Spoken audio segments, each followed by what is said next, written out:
Max Ryan, and I'm so glad that you're here today. I'm so glad that you are listening. Wow, look at that. Empower Radio just tweeted me. Empower Radio. Let's hear it for Empower Radio. So you're listening on Empower Radio to my show, but you're also watching on Google Plus, and I'm so excited because today I have a very special guest. We're going to talk about something that I am passionate about. I'm very passionate about. So let me just ask you this. Are you someone that is concerned about the future of the generations after you? Are you someone that is turned on by the possibility of kids? Well, today I have an amazing guest, Nick Pereira, on, and we're going to talk all about that in just a little bit. And if you're on Google Plus, you can probably see his little picture down there, but he'll be up in just a second. All right, so it is so good to be back. And if you don't know who I am, my name is Max Ryan, and I am a spiritual life coach and a mentor. And I am the creator and founder of something called AttractPositiveResults.com, where everything I do there helps you move in your life from confusion to clarity, from overwhelm to flow, and from fear to love.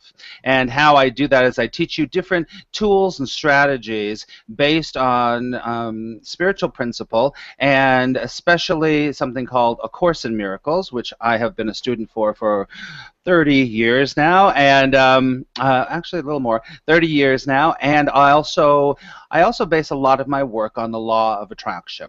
And I believe that those two things, the law of attraction and Course in Miracles, work hand in hand if they're understood correctly and if they're used correctly.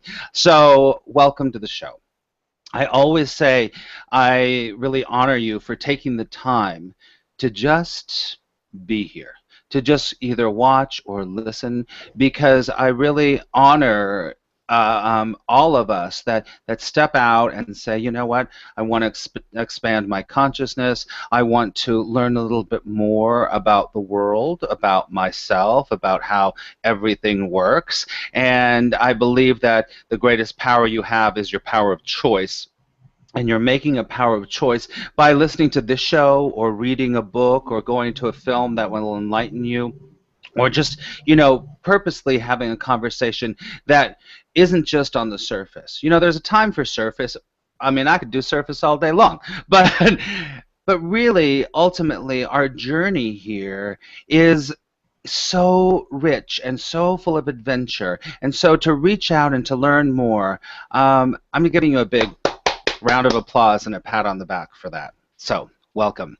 And as we do on every show, I will read a card for you. I will pull a card, and I believe very strongly in oracle cards and the tarot deck, because I do believe that spirit speaks to us in many ways, and many times it comes through a card. And this is my shameless plug. These are my cards called Say Yes If Oracle cards that go along with my book, Say Yes If 30 Positive Questions to Transform Your Life.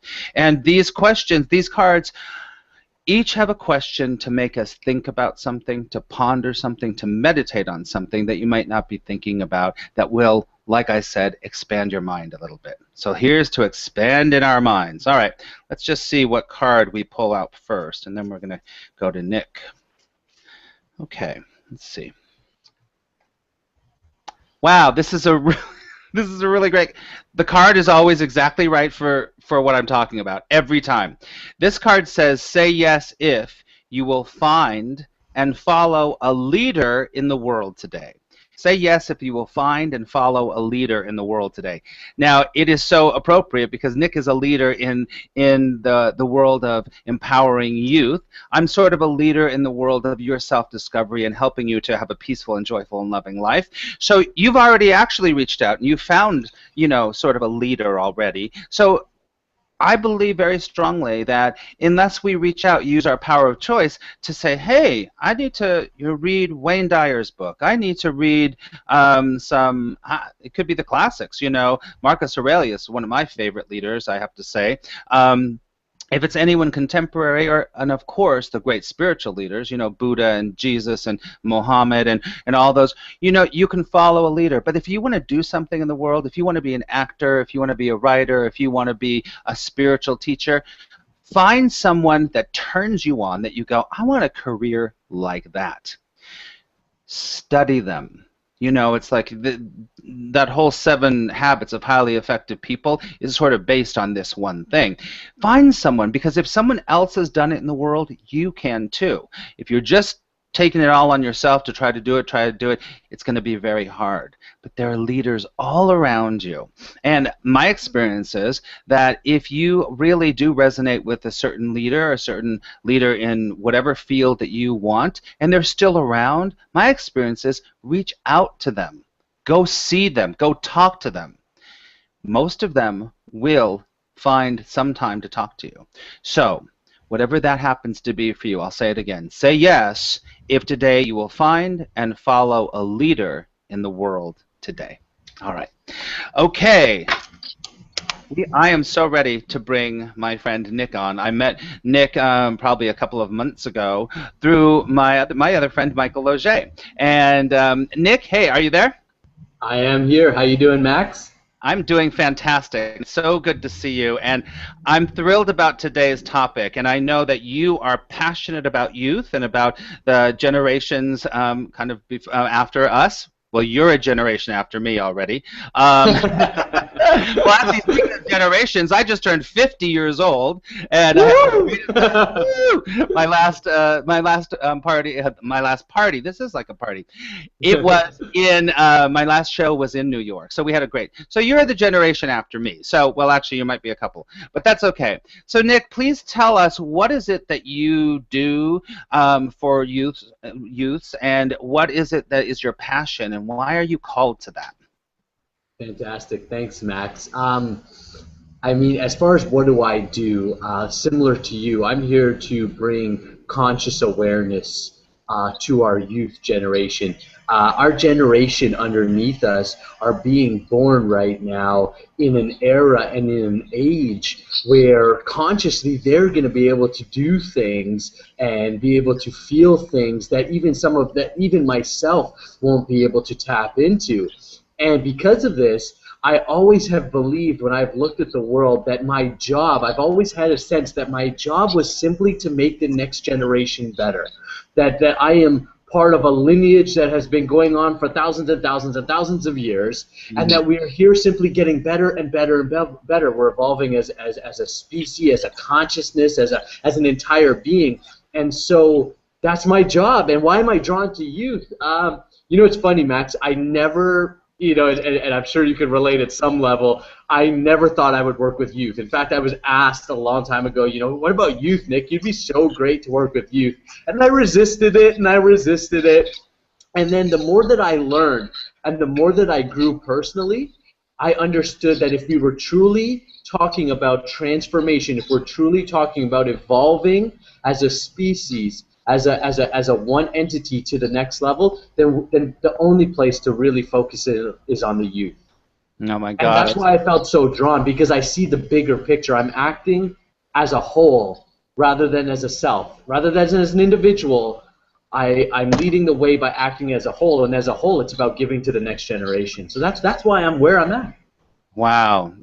Kudos to you, dude, because I so am on your page, because like me, I never thought I was going to be working with youth. I didn't know. And I came to youth because I started as an actor, and when I moved to New York City, I ended up getting a job using theater to help to teach children all over New York City. And I realized, I love theater and I love acting, love being on stage, but we'll talk about the pedagogy of that, which you and I really agree actually on. But I realized it was like, wow, this is where it all is. This is where it starts. And to really to get into the minds of young people is so, first of all, it's fun.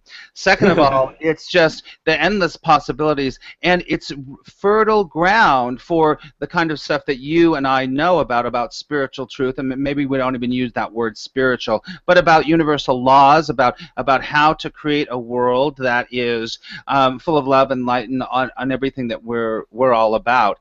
But I love what you said, and I want to hear what your take on this is that a friend of mine and I were talking yesterday about how we are so lucky to live in this time, because the information that we're able to get at this time, I mean, very few people hundreds of thousands of years ago knew this information, and now there's access to it all over the place. And so that's the kind of stuff that you want to impart to the youth, right?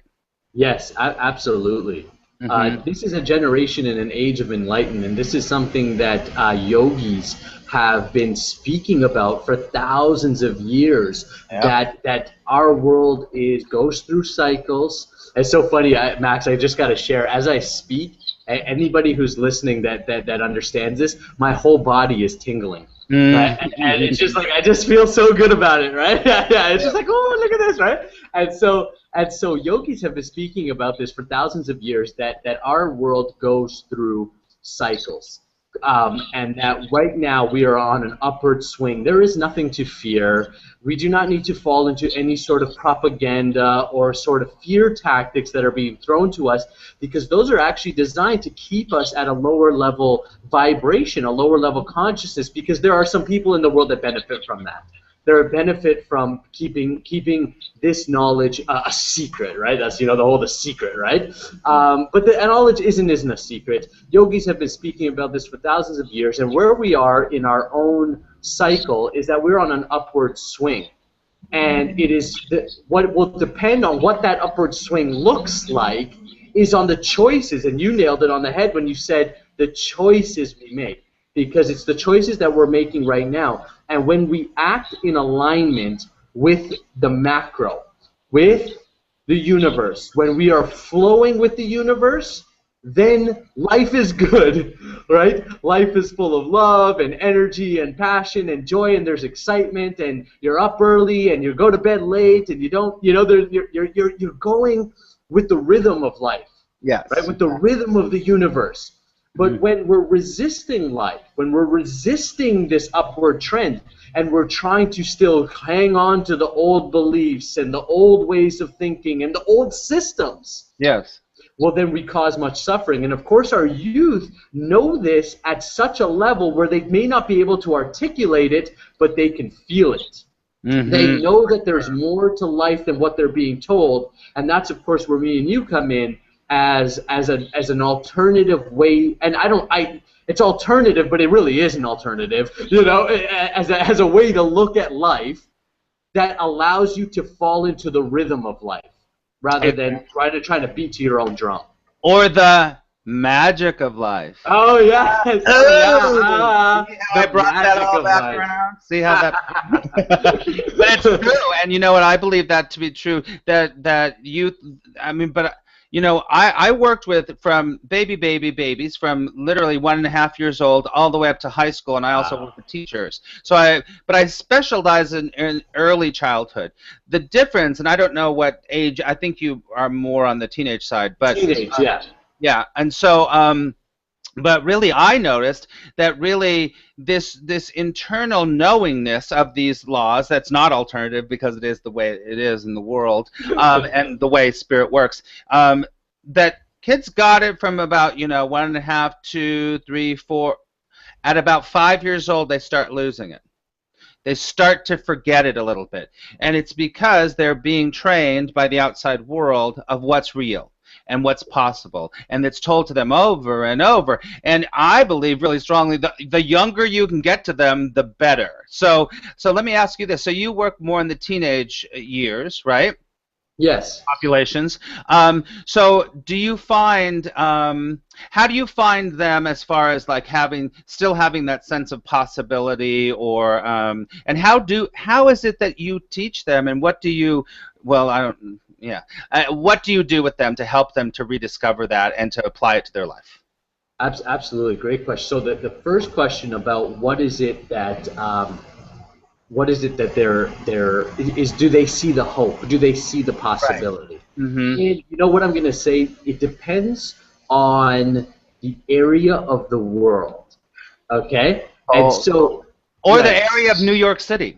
yeah, Just New exactly. York City. Absolutely. It Yeah. can literally okay, where I live right now, and I'm sort of a gypsy. I've been called to go to many places in my life, and right now I'm in St. John, New Brunswick, which is on the other side of North America.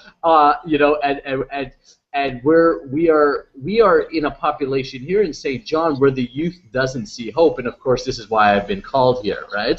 Is Right. because hope needs to be instilled here.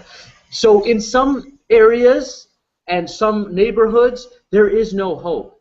And in others, yes, there is lots of hope, right? There is lots of great things happening. So it really depends. And you know what, Max, as we spread truth and more people become consciously awake and start to wear it on their shirt, it's kind of like coming out of the spirit, called the spiritual closet, right? Coming Mhm. out of the universal closet and being brave to speak and saying, this is what I've learned. This information has helped me transform my life.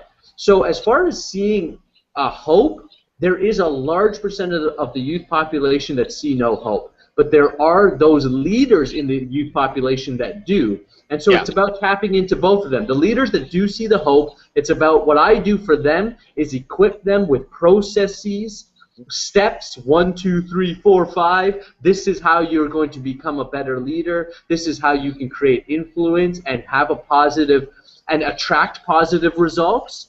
And then the youth that don't have hope, well, that's where my passion is, because that's my mission and my calling, is to Yeah. instill that hope. And what I really do is I start off with a simple distinction, which is I sort of ask, how many of you live in reality? And of course, everybody gives me this funny look like, okay, what's this guy talking about? He's a nut job, right? Right? Great Okay, what's he? question. Yeah. Yeah, what's he talking about? And then I say to them, I challenge them, and I say, well, I'm going to challenge you. I'm going to challenge you and say that you don't live in reality, but that you live in a story about reality.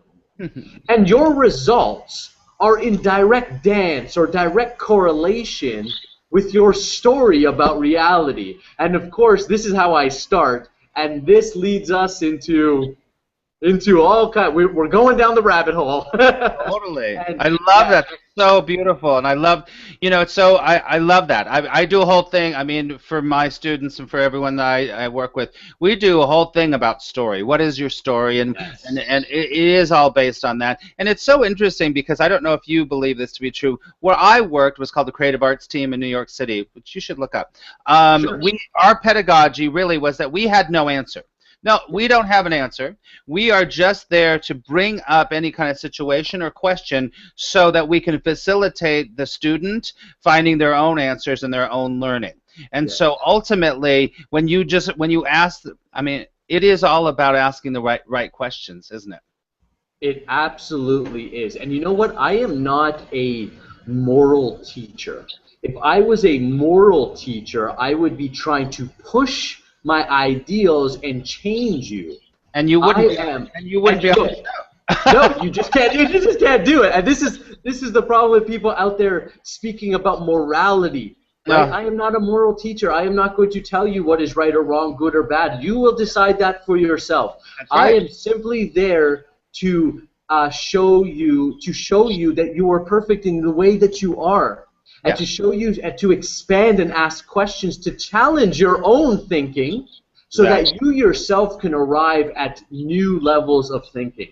And that is, in my opinion, the mark of a great teacher. A I great teacher is somebody who you should love me and hate me at the same time. I You should agree. absolutely want to hate me, but at the same time, you're drawn to me because there's something about what I'm telling you that you already know. Exactly. Exactly. Yeah. So true, and it's all really about this idea about, I don't know about love hate, but to be willing to be challenged by that person, because if you're willing to be challenged, you're willing to open up, and it might, the best learning, I believe, you can learn through love or you can learn through pain. Always, and Always.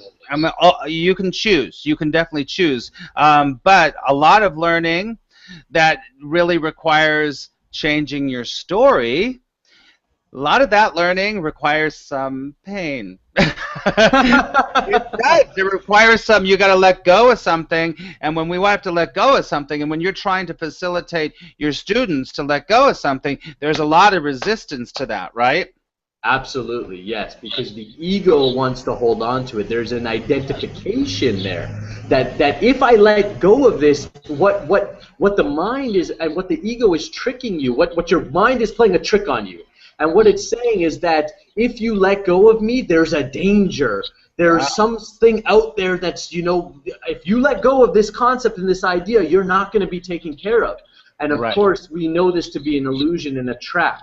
And so this is the whole work. The work is to be able to get through the resistance and have the breakthrough. And the breakthrough happens when you step outside. I compare your context, your belief systems, right, to like your eyes.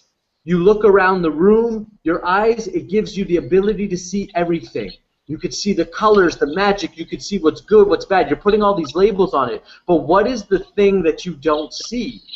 Well, you don't see your eyes. Yeah, so So great. you What a see, great analogy. I right, love that. you see everything except what gives you the ability to see. Uh-huh. And That's so, right. right, and what gives you your life is your underlining stories and beliefs, but you don't see them because you're looking through them. You're Yeah. looking from them. Totally. So Like you when don't have your so eyes. I'm concerned about time, just letting you know. Yeah, We've got absolutely, just a yes. few minutes. But listen, I want to know, that process working with young children, because when I worked with kids, a lot of the stuff that we did, real traditional pedagogical teaching said, oh, they'll never get that. They could never do that, especially young kids. They couldn't make their own decisions. They wouldn't know consequences. They wouldn't know all this. We couldn't put them in an imaginary environment where they actually made these decisions. But when they did, things really changed. So what happens when these kids really get, oh my God, this is the story I'm writing? What happens to them in the next 2 minutes? Can you say that? Oh, yeah, absolutely. Well, simply what happens to them? One word: transformation. Mm-hmm. Mm-hmm. There is a shift, not in what they know, but a shift in who they are. And that is where we need to go. Yeah, for sure. For sure. I love that. And so this shift in who they are, when they shift in who they are, then what's the, I know the answer to this, but what is the next step for them? Well, that's interesting, and it really depends on the individual, right, of what is that next step. But essentially, the way that I support it is by giving systems and processes to be able to attract a new result. So now I know who I am, Hmm. or now I've shifted who I am, right? And I'm standing in a different space. I now need a plan of action, a 1, 2, 3, to be able to put that into effect. Because what happens is the outside world wants to draw you back in to your old way of being, because that's safe, that's comfortable. And Yeah. so we need to now give you a system and processes to keep you in the space. And so that shift becomes permanent. Yeah. Yeah. And Yeah. that shift becomes watered and is allowed to flower and eventually bear the fruit that it's meant to bear. So beautiful. Nick, you and I are on the same freaking page. I know, I love it. We are. Let me just, Absolutely.